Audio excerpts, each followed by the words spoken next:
Hi friends, welcome to Study with Hanshik. Please subscribe this channel. Telangana TET మరియు DSC ప్రత్యేకం. Telangana TET మరియు DSC social material మా యాప్లో available ఉంది. లింక్ డిస్క్రిప్షన్లో ఉంది. డౌన్లోడ్ చేసుకోండి. ఫోన్పే ద్వారా కానీ గూగుల్ పే ద్వారా కానీ పొందవచ్చు. 9494525644. 10th class social content. 18th lesson రాజకీయ ధోరణుల ఆవిర్భావం 1977 నుండి 2000 వరకు. ఈ మెటీరియల్ తెలంగాణ డిఎస్సి 2025 కోసం తయారు చేయబడింది. మీకు ఎలాంటి సందేహాలున్నా 9494525644 నంబర్కి కాల్ చేయండి. 1977 అత్యవసర పరిస్థితి ముగింపు. మొరార్జీ దేశాయ్, చరణ్ సింగ్ల కింద జనతా పార్టీ ప్రభుత్వాల ఏర్పాటు. 1980 ఇందిరాగాంధీ నేతృత్వంలో కాంగ్రెస్ ప్రభుత్వం ఏర్పాటు.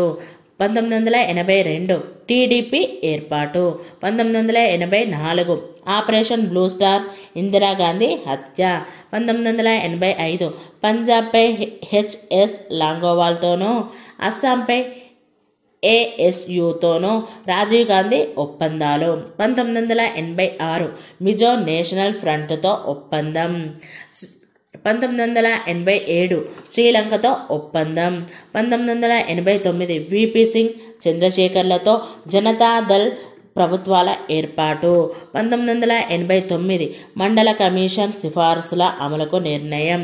1990 రామ జన్మభూమి రథయాత్ర. 1991 రాజీవ్ గాంధీ హత్య. పివి నరసింహారావు ప్రధానమంత్రిగా కాంగ్రెస్ ప్రభుత్వం. 1990 ఆర్థిక సరళీకరణ విధానాలు. 1992 బాబ్రీ మస్జిద్ కూల్చివేత. 1996 దేవేగౌడ, ఐకే గుజ్రాల్లో ప్రధానమంత్రులుగా నేషనల్ ఫ్రంట్ ప్రభుత్వం. 1998 ఏబి వాజ్పేయి నేతృత్వంలో ఎన్డీఏ ప్రభుత్వం. 1975 నుండి 85 భారతదేశ ప్రజాస్వామ్యానికి పరీక్షాకాలం వంటిది. జనతా పార్టీ, కాంగ్రెస్ ఓ స్వతంత్ర పార్టీ, భారతీయ జనసంఘ్, భారతీయ లోక్దళ్, సోషలిస్టు పార్టీలు విలీనమై జనతా పార్టీగా ఏర్పడాలని నిర్ణయించాయి. 1977 ఎన్నికలు మొదటిసారి జాతీయ స్థాయిలో కాంగ్రెస్ పార్టీ ఓటమిని చవిచూసింది. జనతా పార్టీ 1977 ఎన్నికల్లో అధికారంలోకి వచ్చింది. 1977 మార్చి 26 6వ లోక్సభకు స్పీకర్గా నీలం సంజీవారెడ్డి ఏకగ్రీవంగా ఎన్నికయ్యారు. 1977 జూలై 25 భారత 6వ రాష్ట్రపతిగా ప్రమాణ స్వీకారం చేశాడు. కాంగ్రెస్ పార్టీ సహా అన్ని రాజకీయ పార్టీలు మద్దతు ఇవ్వగా ఏకగ్రీవంగా రాష్ట్రపతి పదవికి ఎన్నికయ్యాడు. నీలం సంజీవారెడ్డి 6వ లోక్సభకు స్పీకర్, 6వ రాష్ట్రపతి. మొరార్జీ దేశాయ్, చరణ్ సింగ్, ఇందిరాగాంధీ ప్రధానమంత్రులుగా ఏర్పాటు చేసిన 3 ప్రభుత్వాల్లో పనిచేశారు. జనతా పార్టీ తన స్థానాన్ని సుస్థిరపరచుకోవడానికి 9 రాష్ట్రాలలోని కాంగ్రెస్ ప్రభుత్వాలని తొలగించింది. బిఎల్డి భారతీయ లోక్దళ్, భారతీయ రైతులపై ప్రత్యేక శ్రద్ధ అవసరమన్న సోషలిస్టులతో ఏర్పడ్డ పార్టీ ప్రధానంగా ఉత్తరప్రదేశ్లో ఉంది. కాంగ్రెస్ ఓ ఇందిరాగాంధీ విధానాలను వ్యతిరేకించిన కాంగ్రెస్లోని సాంప్రదాయ వర్గం. సిపిఐఎం భారతీయ కమ్యూనిస్టు పార్టీ, మార్క్సిస్టు జాతీయ స్థాయి ఉన్న పార్టీ. పెను భూ సంస్కరణలకు, కార్మిక సంఘాలు, సోషలిస్టు విధానాలకు కృషి చేస్తున్న పార్టీ. డిఎంకే ద్రవిడ మున్నేట్ర కజకం ప్రధానంగా తమిళనాడులో ఉన్న పార్టీ. రాష్ట్రాలకు మరిన్ని అధికారాలు, స్వయం ప్రతిపత్తి కోరే పార్టీ. జనసంఘ్ హిందూ జాతీయతావాద పార్టీ ప్రధానంగా ఉత్తరాది రాష్ట్రాలకు పరిమితమై ఉంది. ఎస్ఏడి శిరోమణి అకాలీ దళ్ పంజాబ్కి పరిమితమై సిక్కుల కోసం ప్రత్యేకంగా పనిచేస్తున్న పార్టీ. గురుద్వారాల ఆధారంగా సంఘటితమై ఉంది కాబట్టి దీనికి కొంత మతపరమైన స్వభావం ఉంది. ఇది కూడా రాష్ట్రాలకు మరింత స్వయం ప్రతిపత్తిని కోరిన పార్టీ. జనతా పార్టీ ప్రజాస్వామ్యాన్ని, స్వేచ్ఛని పునరుద్ధరిస్తామన్న వాగ్దానంతో అధికారంలోకి వచ్చిన జనతా పార్టీ అంతర్గత విభేదాల కారణంగా దాని పాలనా ప్రభావితం అయింది. అంతర్గత కీచులాటలకు, ఫిరాయింపులకు ఈ పాలన గుర్తుండిపోయింది. పార్టీలో అంతర్గత కుమ్ములాటల వల్ల 3 సంవత్సరాల లోపే ప్రభుత్వం పడిపోయి 1980లో తాజా ఎన్నికల నిర్వహణకి దారితీసింది. 1980 కాంగ్రెస్ తిరిగి అధికారంలోకి వచ్చింది. వెంటనే 9 రాష్ట్రాలలోని కాంగ్రెసేతర జనతా ప్రభుత్వాలను రద్దు చేసి జనతా పార్టీ రీతిలోనే కాంగ్రెస్ ప్రభుత్వం స్పందించింది. తమిళనాడు, పశ్చిమ బెంగాల్ ఈ 2 రాష్ట్రాలు మినహాయించి మిగిలిన అన్ని రాష్ట్రాలలో కాంగ్రెస్ విజయం సాధించింది. 356వ అధికరణం. రాజ్యాంగంలోని 356వ అధికరణం ప్రకారం రాజ్యాంగం ప్రకారం రాష్ట్రాన్ని పాలించలేకపోతుందని గవర్నర్ అభిప్రాయపడితే రాష్ట్ర ప్రభుత్వాన్ని తొలగించమని, ఇంకా అవసరమైతే శాసనసభను రద్దు చేయమని రాష్ట్రపతికి సిఫార్సు చేయవచ్చు. అప్పుడు ప్రధానమంత్రి సలహాతో రాష్ట్ర ప్రభుత్వాన్ని రాష్ట్రపతి తొలగించి పాలనా బాధ్యతలను చేపట్టమని రాష్ట్ర గవర్నర్ను కోరవచ్చు. దీనికి సంబంధించి ఖచ్చితమైన మార్గదర్శకాలు రాజ్యాంగంలో లేనందున అనేక కేంద్ర ప్రభుత్వాలు తరచుగా 356వ అధికరణాన్ని రాష్ట్ర ప్రభుత్వంలో అధికారంలో ఉన్న ఇతర ప్రతిపక్ష పార్టీలను వేధించడానికి, తొలగించడానికి దుర్వినియోగపరిచేవి. 1994 సుప్రీంకోర్టు తీర్పు. కేంద్ర ప్రభుత్వం 356వ అధికరణాన్ని ప్రయోగించడానికి 1994లో సుప్రీంకోర్టు ఇచ్చిన కీలకమైన తీర్పులో ఖచ్చితమైన నియమాలను పేర్కొంది. అప్పటి నుండి ఈ అధికారాన్ని దుర్వినియోగపరచడం అరుదైంది. ఎన్టీఆర్ 1982లో తన 60వ పుట్టినరోజు నాడు తెదేపాను స్థాపించాడు. తెలుగువారి ఆత్మగౌరవం కోసం తెలుగుదేశం పార్టీ కృషి చేస్తుందని చెప్పాడు. 1982 ఎన్నికలో తెలుగుదేశం పార్టీ ఘన విజయం సాధించింది. 1984 ఎన్టీఆర్ ఆపరేషన్ కోసం అమెరికాకు వెళ్ళినప్పుడు గవర్నర్ అతడి ప్రభుత్వాన్ని బర్తరఫ్ చేశాడు. ఎన్ భాస్కరరావు తెలుగుదేశం పార్టీ నుండి కాంగ్రెస్కి పార్టీ ఫిరాయించిన ఎన్ భాస్కరరావుని ముఖ్యమంత్రిగా గవర్నర్ ఆహ్వానించాడు. గవర్నర్ చర్యను సవాలు. ఎన్టీఆర్ గవర్నర్ చర్యను సవాలు చేసి శాసనసభ్యులలో మెజారిటీ మద్దతు తనకే ఉందని నిరూపించుకున్నాడు. అస్సామీ భాషతో పాటు బెంగాలీ భాష కూడా ఎక్కువగా మాట్లాడుతారు. బెంగాలీ వారు మరియు బంగ్లాదేశ్ నుండి వచ్చిన వలస వారి వల్ల అస్సాంలో బయట వాళ్ళు ఎక్కువయ్యారు. జనాభాలో తమ సంఖ్య తగ్గుతుందని భయపడసాగారు. 1970లలో ఈ అసంతృప్తి సామాజిక ఉద్యమంగా మారింది. ఏఏఎస్యు అఖిల అస్సాం విద్యార్థి సంఘ ఈ ఉద్యమానికి ముందు నిలిచింది. ఈ సంఘం రాష్ట్రమంతా విస్తరించింది. అంతర్గత వలస ప్రాంతం.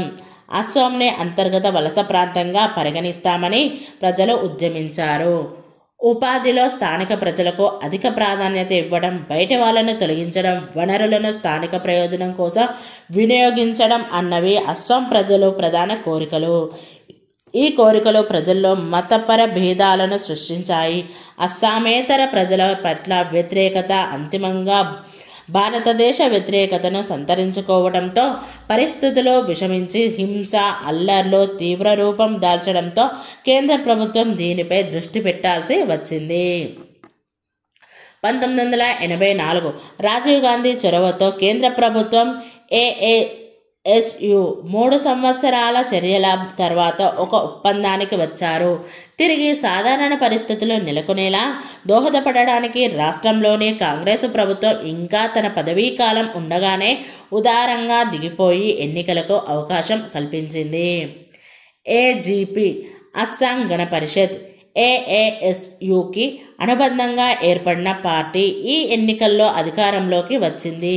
అస్సాంలోని తెగలు బోడోలు, కాశీలో మిజోలు, కర్బీలు ఈశాన్య ప్రాంతంలో సాయుధ దళాలను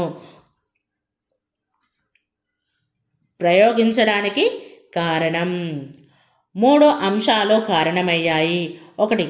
చైనా, బర్మా, ప్రస్తుత మయన్మార్, బంగ్లాదేశ్లతో సున్నిత సరిహద్దు ప్రాంతంగా ఉండటం. 2. తిరుగుబాటు బృందాలు తరచూ భారతదేశం నుండి విడిపోవాలని కోరుకోవడం. 3. అల్పసంఖ్యాక వర్గాలపై తిరుగుబాటు బృందాలు పెద్ద ఎత్తున హింసాత్మక దాడులను పాల్పడడం. పంజాబ్ రాజధాని నగరమైన చండీగఢ్ కేంద్రపాలిత ప్రాంతంగా కాక తమ రాష్ట్రానికే చెందాలని కోరసాగారు. బాక్రానంగల్ ఆనకట్ట నుండి ఎక్కువ నీళ్లు కావాలని, సైన్యంలోకి ఎక్కువ మంది సిక్కులను తీసుకోవాలని కూడా కోరసాగారు.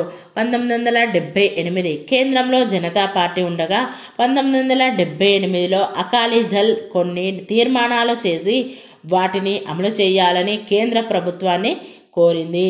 రాజ్యాంగాన్ని సవరించి అధికార వికేంద్రీకరణ చేసి రాష్ట్రాలకు ఎక్కువ అధికారం ఇవ్వాలి అన్న అంశం దాని ముఖ్యమైన కోరిక.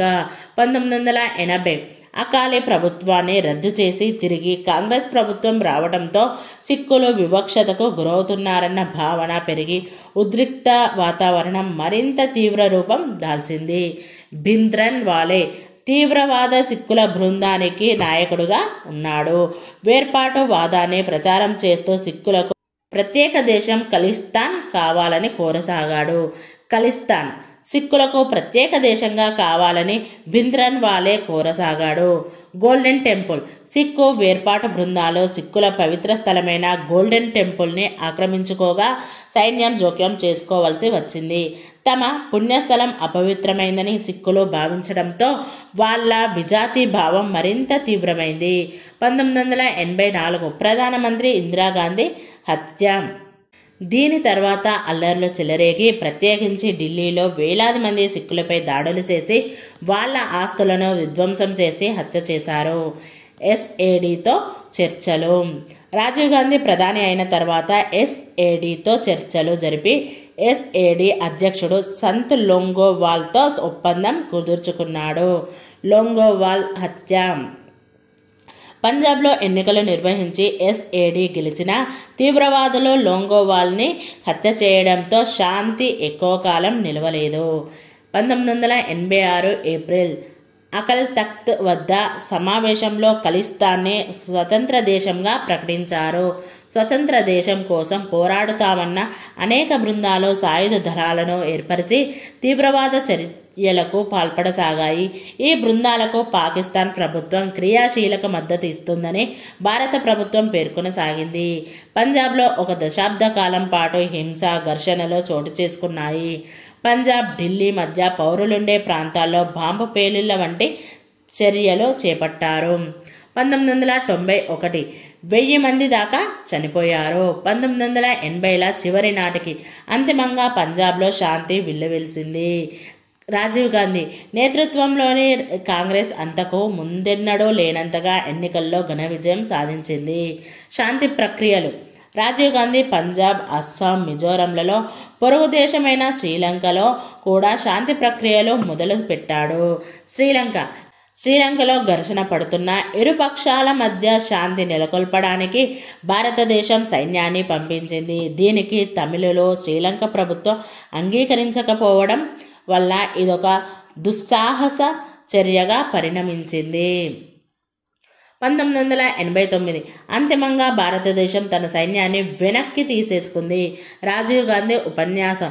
పేదల కోసం ఖర్చు పెడుతున్న ప్రతి రూపాయిలో 15 పైసలు కూడా వారిని చేరడం లేదని రాజీవ్ గాంధీ అన్నాడు. 1985 రాజీవ్ గాంధీ ప్రభుత్వం ప్రవేశపెట్టిన మొదటి బడ్జెట్లో అమలులో ఉన్న కొన్ని నియంత్రణలను, పరిమితులను తొలగించి సరళీకృత ఆర్థిక విధానం వైపు పయనం మొదలుపెట్టాడు. టెలికాం విప్లవం. రాజీవ్ గాంధీ ప్రారంభించాడు. ఉపగ్రహ సాంకేతిక విజ్ఞానంతో దేశంలో టెలిఫోనిక్ నెట్వర్క్ వేగంగా విస్తరించడానికి దోహదపడింది. మన్మోహన్ సింగ్ ప్రకటన. 1984లో జరిగిన మహాజాతీయ విపత్తులో 4000 మంది చంపబడ్డారు అని ఒక సిక్కు ప్రజలకే కాకుండా మొత్తం భారతదేశానికి క్షమాపణలు చెప్పడానికి నేను తటపటాయించను అని తెలిపారు. షా బానో. భర్త నుండి విడాకులు పొందిన షా బానో అన్న మహిళ వేసిన కేసులో 1985లో సుప్రీంకోర్టు ఆమె మాజీ భర్త ఆమెకు భరణం చెల్లించాలని తీర్పు ఇచ్చింది. ప్రగతిశీల ముస్లింలు ఈ తీర్పును స్వాగతించారు. ఇతరులు ఈ తీర్పు ఇస్లామిక్ చట్టంలో జోక్యం చేసుకుంటుందని, దీనిని అనుమతిస్తే తమ మత జీవితంలో జోక్యం మరింత పెరుగుతుందని నిరసనలు చేపట్టారు.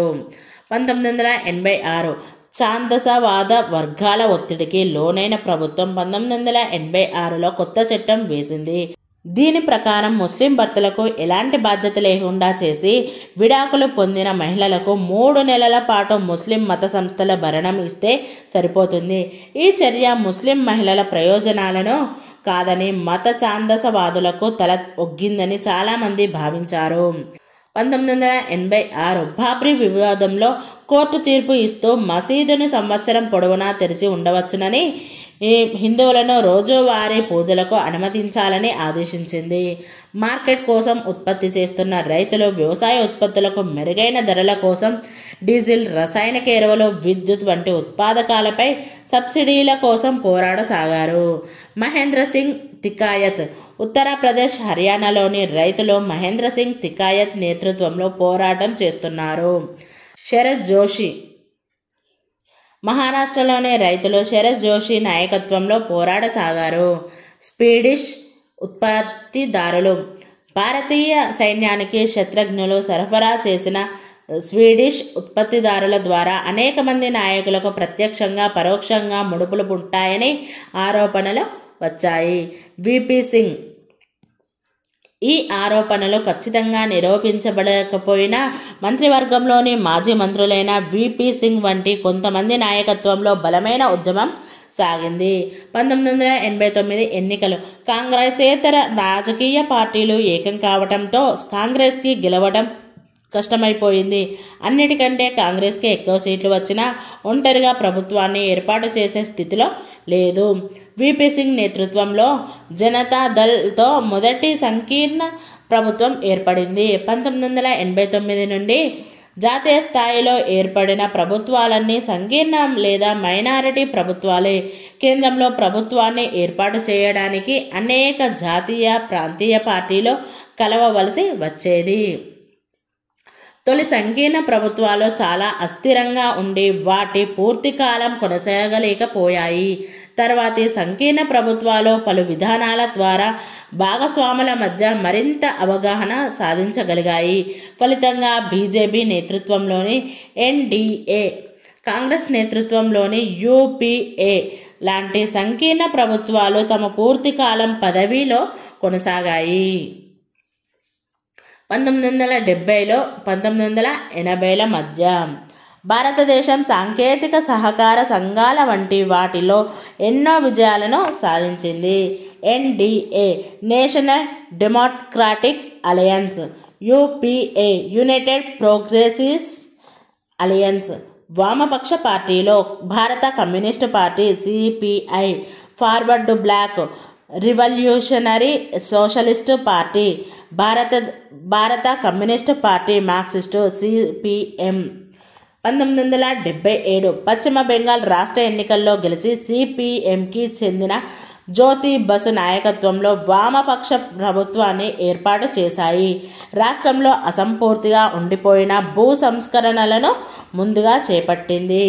జూన్ 1978 పశ్చిమ బెంగాల్ ప్రభుత్వం కౌలుదారుల పేర్లను నమోదు చేసి వాళ్ళ హక్కులను కాపాడడానికి ఆపరేషన్ బర్గా చేపట్టింది. ఆపరేషన్ బర్గా పశ్చిమ బెంగాల్ ప్రభుత్వం చేపట్టింది.